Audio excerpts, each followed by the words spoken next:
Welcome to Keep Traveling Your African Story, the only podcast that shares the real voices and journeys shaping African tourism. I'm your host, Rael Zieve, and I've been a part of the African tourism industry for over 20 years. Through my inbound tour operation, Keep Traveling, I've had the privilege of connecting travelers from all around the world with the magic of Africa. This podcast is my way of opening that world up to you, a place to learn about the people, properties, and opportunities that make travel across this continent so very special. Today, I'm delighted to welcome three artisans from Plains Camp in the Kruger National Park. That's James Smith, Trinity Mashlaba, and Orance Ringane. Welcome, guys. Let's start with you, James. Hi, thanks. Great to be here. Thank you for coming on the show, James. We look forward to hearing more about Plains Camp. So, James, can you tell me whereabouts in the Kruger is Plains Camp located?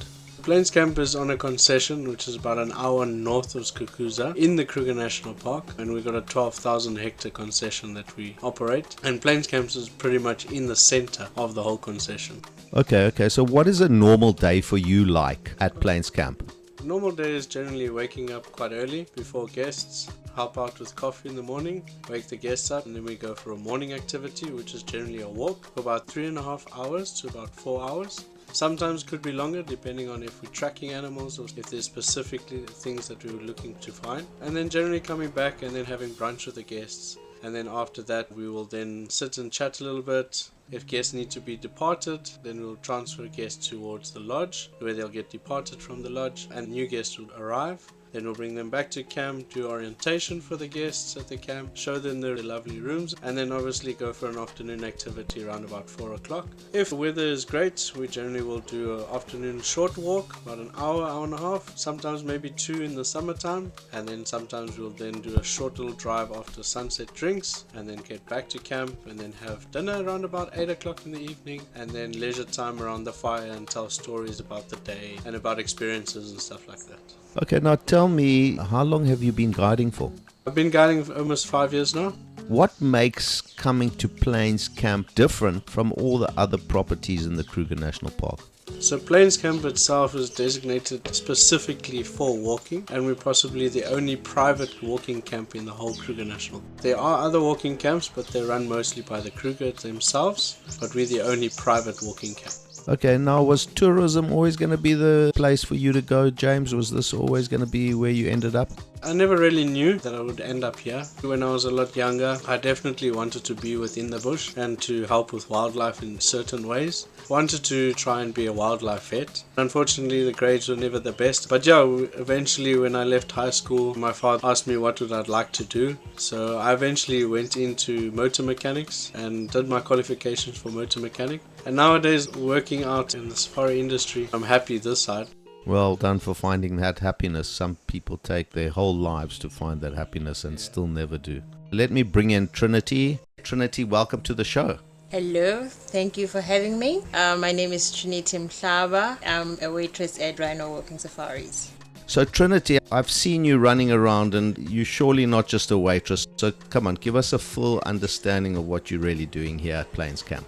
Okay, so at Rhino Walking Safari, we are a small group of people working here, about 5. So we have to work as a team. That is why I have to be everywhere to make sure that everything is running smoothly for all our guests. Plains Camp, since I've been here, it's extremely remote. How do you handle being in such a remote place around such wildlife and just disconnected from everything? Honestly, at first it was a bit difficult, but now I really enjoy it because I get to enjoy the nature at its best because we don't have signal and we don't have anything else to do but to listen to animals, the birds, and just spend time with people, getting to know the guests that are here, which is really amazing. Now, you told me also that you're studying at the moment. So tell me a little bit about that and how you're managing to do that while you're working at Plains Camp. So I'm currently studying occupational health and safety. It has been really great actually. The company has been very supportive, giving me time to go and study whenever I have to. Basically, health and safety is all about making sure that people at work are safe and have the proper equipment for doing the job and they are safe. Okay, so for guests that are coming here to Plains Camp, What would you like them to really experience about this property? So I just pray that everybody has an open mind, because being in a remote area and also doing a walking safari is not for everyone. But if you are open-minded, you're definitely going to enjoy this place because it has a whole lot more to offer. When you are in a walk, you're learning about the grass, you're learning about basically everything about the environment. So being here in the Plains Camp, it's peaceful, it's small, it's intimate. You have to get to know each other, you have to read books, you just need to relax while you're at Plains Camp. Have nothing else to do, no world to disturb you while you're here. Obviously, I've noticed that there's only 4 rooms for guests, so the maximum amount of guests that you're taking at Plains Camp would be 8, is that correct? Yes, that is correct. It seems like it might be better for sort of small groups of people, do you think, as opposed to 4 different couples? I think 4 different couples is a pretty good idea because there are people from different backgrounds, different countries where they'll get to know each other and learn different things about each other and actually make good friends in the end. You spoke about walking safaris. Have you gone on walks? Are you interested in that at all? Oh yes, I have had the opportunity to do a walk once and I was pretty lucky because I got to see a male lion with a kill about 200 meters from the camp. It actually happened last year, which was really amazing. You get lots of different nationalities coming to Plains Camp. Where are most of your clientele coming from? From Germany, from the US, Australia, and London also. When your guests leave, what would you want them to have experienced? Just the calmness of this area, the peacefulness. This is a really peaceful and very nice place. And I always make sure that the guests have great experience as I possibly can offer. Yeah, it must be great meeting people from different parts of the world. It helps you to understand what else is out there for yourself as a young person, right? Honestly, it's actually very good. It's the major reason why I started studying, because when I started working here, I was really not interested in doing anything. I just wanted to make money and that's it. But meeting new people, different careers, different cultures, I suddenly realized that there's so much to life than just being here and just not doing anything else with yourself. Shauna, Trinity, do you think tourism could always stay in your blood, do you think? Oh yes, like almost everyone in my family is working in tourism. My mom, my dad, cousins. So it's really something I would really love to do because I love animals. I think you saw earlier, I get too excited when I see animals, the birds, like everything that happens around the camp. I love it. Okay. If you were talking to a bunch of people from overseas and you were saying to them, come to Africa, how would you describe it in your own words? What would you say to those people? So Africa is a very beautiful place where you just have to have respect for nature, respect for the environment, respect for the animals. You are really, really gonna enjoy the place because the guides are very helpful. They're gonna teach you how to be around the animals, around the birds or the elephants, the big 5, which is really amazing. Even the smell is out of this world.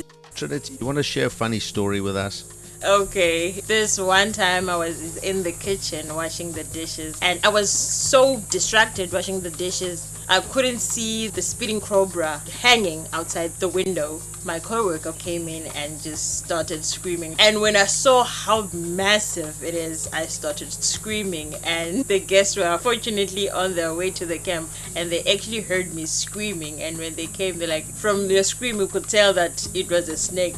It's funny, I think people that don't understand certain animals, they get scared of them the most. Trinity, if you were to pick out one person that's really helped you and pushed you to get where you got today, who would that person be and why? So my mom is really pushing me to be more than what I am currently. At first, I just didn't understand why. I know it was her way of showing me that she cares, she loves, and wants to give me opportunity that she didn't have growing up. Any message for folks that are looking to visit Plains Camp for the first time? Oh yes, if you want to come to Plains Camp, there is so much we offer at Plains Camp. As a team, we are exceptional, we work well together, and we make sure that all guests have the special treatment, not just one individual. Trinity, thank you so much for coming on the show. It's a pleasure to have you, and also thank you for having me. Thanks, Trinity. Let's go back to James. Tell me, is there a story behind the name of this lodge that you know of?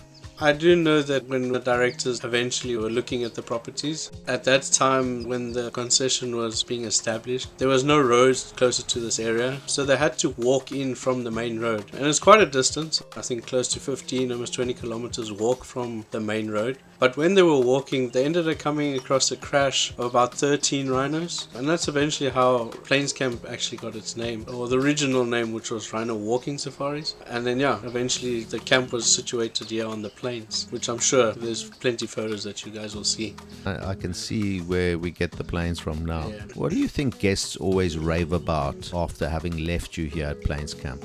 I think it's generally all the sightings that they might have encountered, the hospitality, all the staff and stuff like that, as well as sometimes William, our chef, he's great cooking and stuff like that. I've been trekking with you for a couple of mornings and going on a few game drives, but do you have a particular favorite spot on the property that maybe on your off day or maybe just on a very quiet day you like to go there, chill out, take a deep breath? There is a favorite spot for me. Generally don't get a lot of off days, but I try to visit as many times as I can, especially with guests, and show the guests that favorite spot, which is a very nice big lookout point where you can see most of the valley in a certain area of the concession.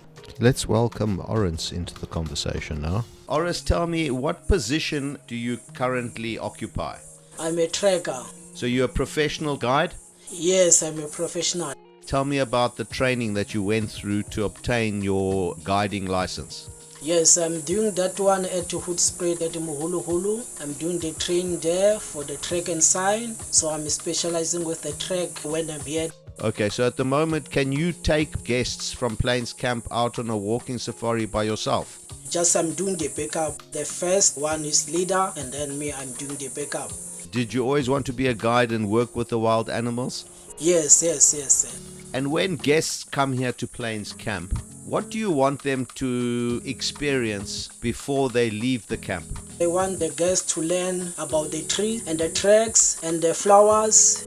You've obviously spent a lot of time tracking. What is the best sight that you have ever seen personally when you have been tracking? 3 days back we saw the cheetah chasing the impala. And the cheetah caught the impala? Exactly, yes. Was that the impala that I saw yesterday? Not that one for yesterday, that's like 3 days back before that one. That one was the second one. Now, as a guide, have you ever been chased by an animal? We chased with the black rhino, but it was not dangerous. You carry a rifle. Have you ever used that rifle to either shoot or warn the animals? No, I never do it. You don't want to do that, right? Yes. That is really like the last resort. Yes, I'm not coming to shoot the animals. I like the animals. Okay, for the people that want to visit the Kruger National Park, but they've not been here before, what is your message to them? Those people that want to visit here, the Kruger National Park, they're welcome. You're gonna enjoy it. We got lots of animals here. We got lots of different trees. They are welcome to visit here at the Kruger National Park. You're gonna enjoy it. Because Plains Camp is very, very remote, there's no Wi-Fi, the only thing that we have is some power. How do you find to live in a place like this all the time? No, I enjoy it because I like the bush. I think it's better if there's no Wi-Fi. Thank you so much for coming to tell us your story. I've been loving the time while you've been guiding me here at Plains Camp, so thank you very much. Okay, you're welcome, sir. Thank you very much. So James, let's finish off with you now. When you got new guests arriving, how do you make them feel relaxed and at home? I try to be accommodating as possible and asking if there's anything extra that they might need, as well as sometimes regarding encounters or sightings that they would like to find. Try to help them in any kind of way to make their stay a lot easier and a lot more relaxing. Sure, so while we're on that subject, and you've been guiding, I think you said 5-6 years now, right? So what's been one of the most rewarding experiences that you've had with a guest?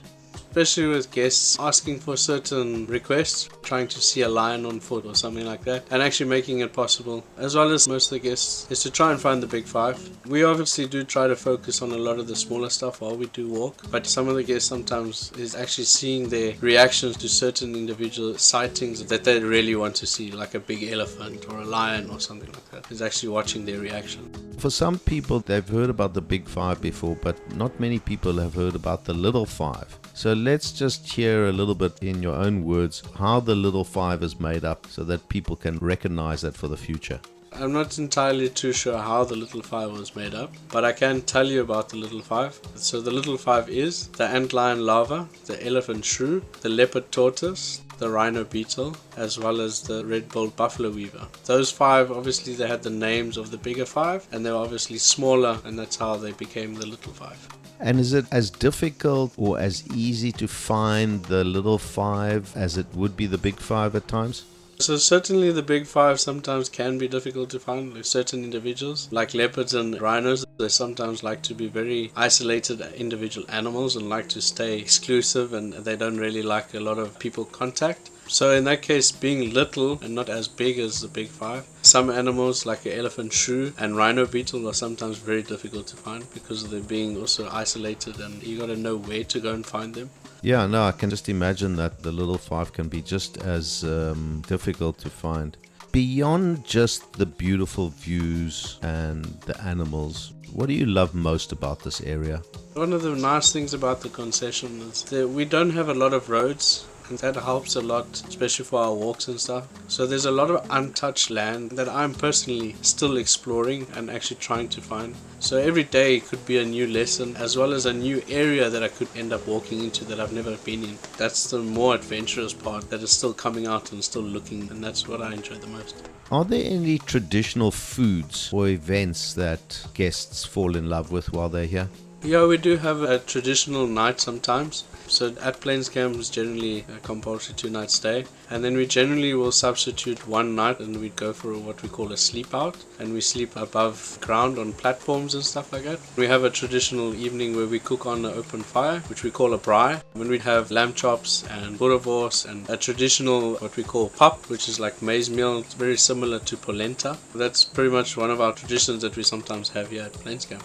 Is there somebody within your community here at Plains Camp or the broader concession that you feel really makes a big difference? Somebody that you really think makes a big difference for the community or the area?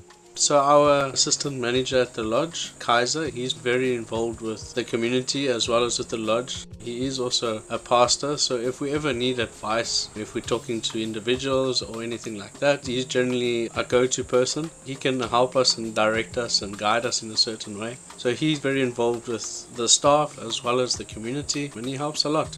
You told me the other day that you were 32 years old. What are your hopes for the future, James? What are you looking for in the next 10 years sort of scenario? Well, hopefully 10 years time I'm still in the industry and still doing well and still hopefully walking as well. But yeah, in the long run, 10 years from now, hopefully I could be opening up my own safari business or even doing overlanding into Africa, and definitely using rhino walking and rhino post as a starting point for some of my clients as well, just so that I can share the experiences I had. If not, then hopefully still with the company. As the podcast goes out to our international listeners, people that are still a little bit nervous about traveling to Africa, either for political issues or for the wildlife, what would you say to those people that are just on the brink and they just need a little bit of a push to make sure that they come and visit our beautiful continent? What would you say to them to encourage them? I would say try to do some research. AI is coming out and that's changing a lot of people's views. Talk to other people that have visited Africa recently or a while ago, because I personally have regular guests that come back every year and we generally have a great time. I would say there's nothing wrong with Africa. Everywhere in the world there are problems. Africa alone is very special. The people are very kind, as well as there's great experiences out here. Definitely, if you get a chance to come to Africa, it's a once in a lifetime event and you can definitely enjoy it. If a guest could take away one particular feeling after having stayed with you for a couple of nights, what would you want that feeling to be? To be back in the next couple of years. Well, James, thank you very much for coming on the show. I really appreciated your time and energy and the time that we've spent doing the walking safaris together. It's been very enlightening. Thank you for coming to talk about Plains Camp. It's been really awesome. Thank you for having me. And yeah, we still got a couple walks, so hopefully we can find some other stuff on foot, and yeah, we'll take it from there.